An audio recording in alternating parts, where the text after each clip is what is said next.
First of all, I want to apologize if this video is noisy because the windows are open.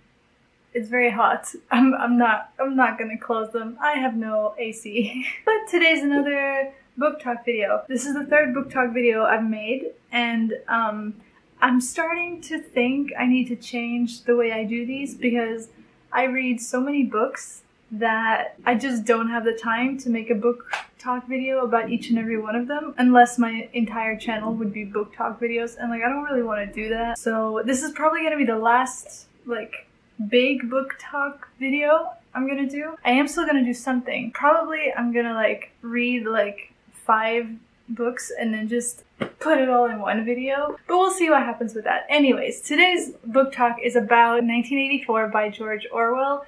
This is one of those classics. This is one of the most raved about books in all of book history. So many people that I trust had recommended me this book, so it's really good. I get why people rave about this book, but I don't want to talk too much in this intro, so without further ado, I'm gonna go into the read along where you can see all of my thoughts, and then I'll wrap it up when we get back.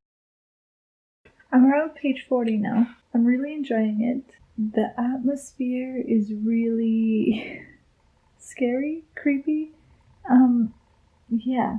There's the whole thing of Big Brother's always watching. Just reading this book kind of makes me anxious. I think that means it's working. This is a view into a very dark future. Something that really kind of shocked me was the whole thing about whenever Big Brother makes a mistake, it's changed. It's the amount of brainwashing that is done. For example, how everyone in this world thinks that the party that Big Brother is from, they invented airplanes or something, which is not true, but any kind of historic evidence is just gone. So people don't know how things were before because apparently that's not important. There's just no historic information about anything. And that just kind of blows my mind. Same thing here. It says how Winston is having to rectify something that Big Brother had predicted about some political stuff, and Big Brother's prediction hadn't come true.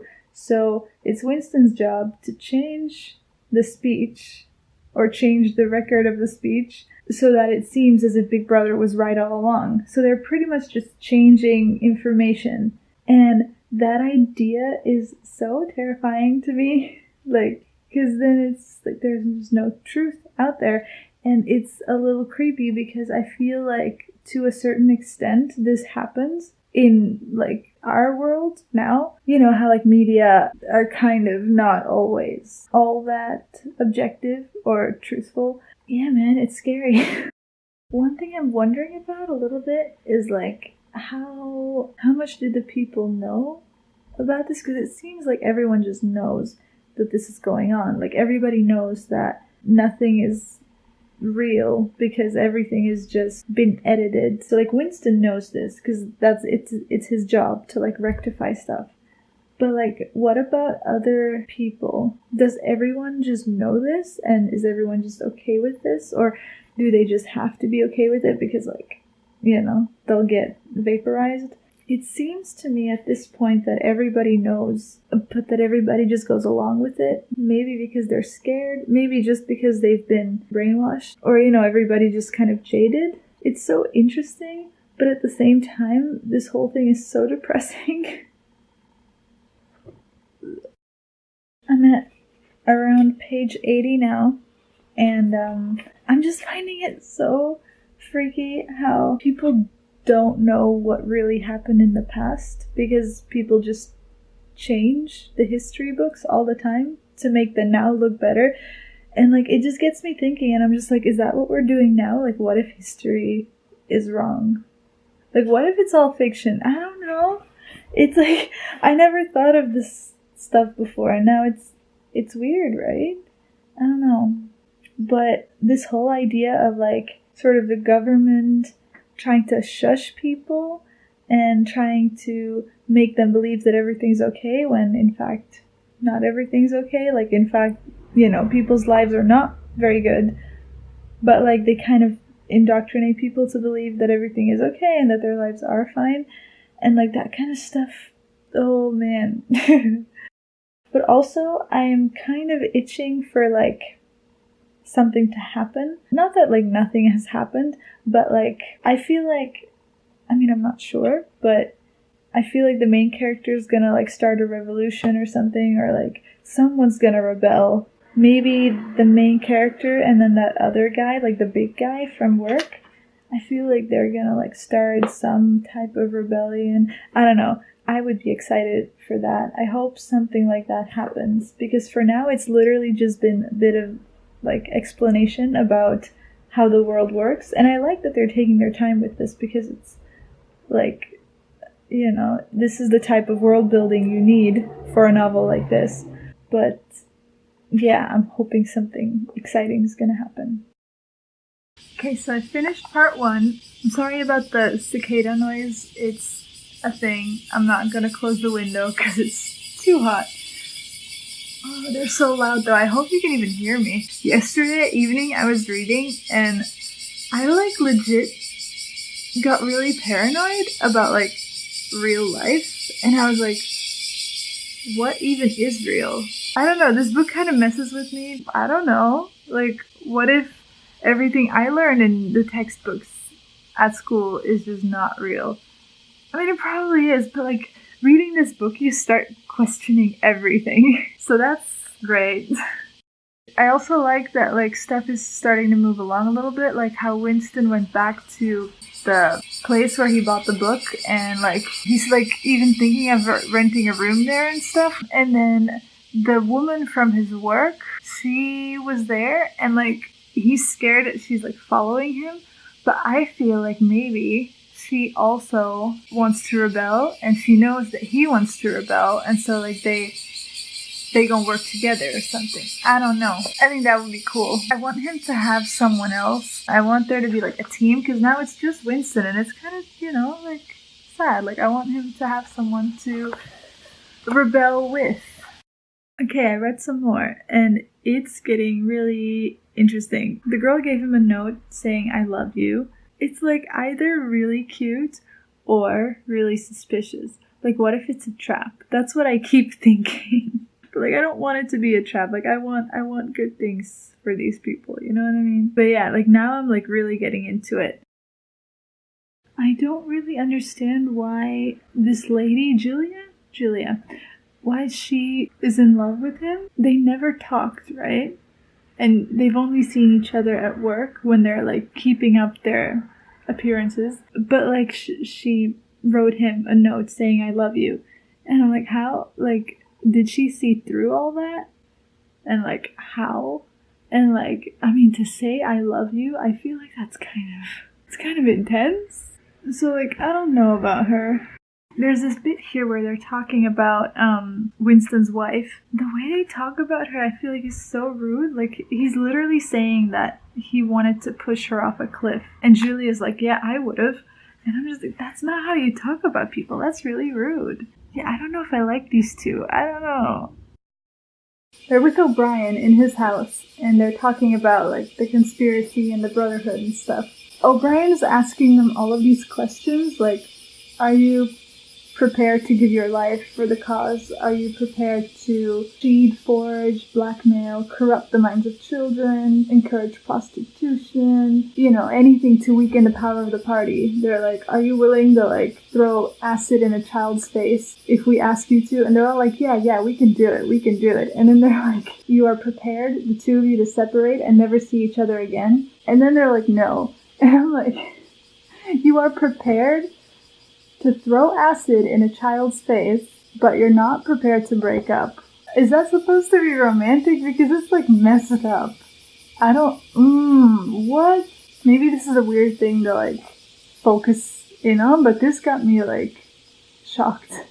Anyways, the story is really like getting interesting. I'm just reading the part where he's got Goldstein's book and he's reading it for the first time. And it's so interesting. Like, it kind of just explains why this society is the way it is, I guess. And, yeah, I love that.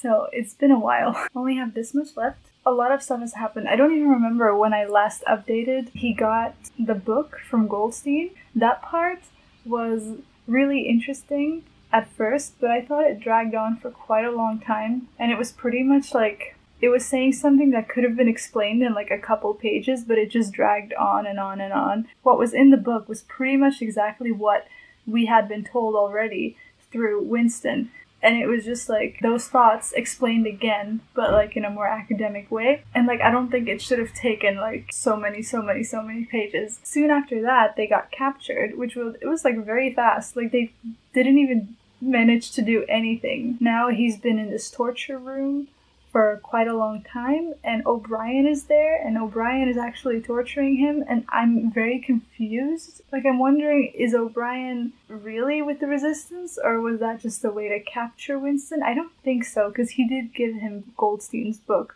O'Brien probably just works there, and he's hopefully gonna make it a little easier on Winston. I don't know what's gonna happen. I'm really excited to keep reading. It's very, very interesting. I don't know what's gonna happen, because like, is it just gonna end like they're gonna torture him until he dies and that's gonna be it? That would be very sad, because you know, like, he wanted so bad to like do something about this, and like he hasn't been able to do anything. He's literally just gotten captured. This book is very, like, I feel like a heavy pressure when I'm reading this. So O'Brien is actually not part of the Brotherhood. Maybe there is no Brotherhood. O'Brien tricked him. Is that what happened? Because, like, I feel so bad if that's the case. Because, like, I really liked O'Brien. But it was all a trick, wasn't it? I don't know. For now, I'm still quite confused. But, like, it makes me just want to finish the book already. So O'Brien really kind of tricked him. And he's, like, actually, like, terrible. Or part of the party anyways, and he's like trying to explain to him what kind of a world they're creating and stuff. And he was talking about how like sort of they can make anyone believe anything, like as long as you believe it, it's true. He was saying that he could start flying around the room like a bubble if he chose to do so, but he doesn't, because it's not what the party wants. So literally anything can be true. Anything is true as long as the party wants it to be. And like, that's like some deep stuff that like doesn't like it's hard to sink in. And then now he's talking about just the party. I still don't really get the why behind it all. Maybe it'll still come, but it now just seems like O'Brien is this super villain who just, you know, power is everything. But like, I want to know why. Like, why do they want to create this world of pain and dread? It still doesn't make sense to me. I'm really almost there though. I just read the part where he looked at himself in the mirror since like a very long time. And it's like, this whole part and the part that came after that is really emotional. This book is heavy.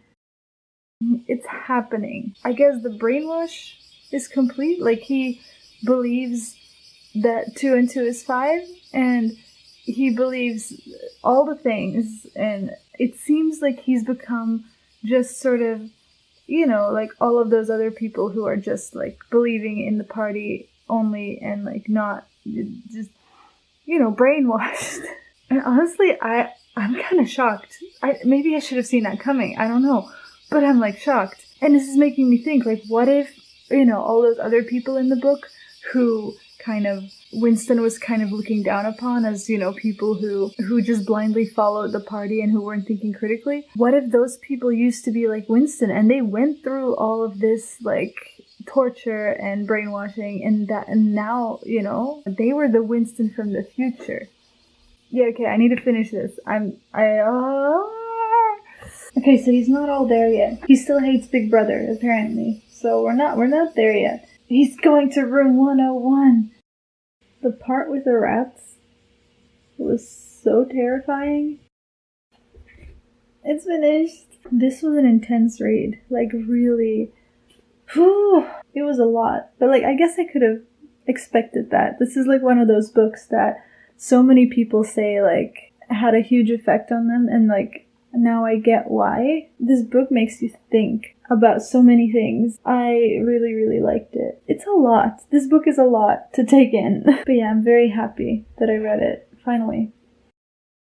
And we're back. I finished the book, and as you can probably tell from what you've just seen, I really like this. I really, really like this. I think the writing style is really gripping. Like, the way things are described are, like, sometimes so brutally true. Kind of like, it'll be disgusting, but so accurate that it's just like, I loved how thought-provoking this was. It, like, still hasn't let me go completely. It's been a few days. I think I said this before, but the most gripping thing for me was just how it made me feel.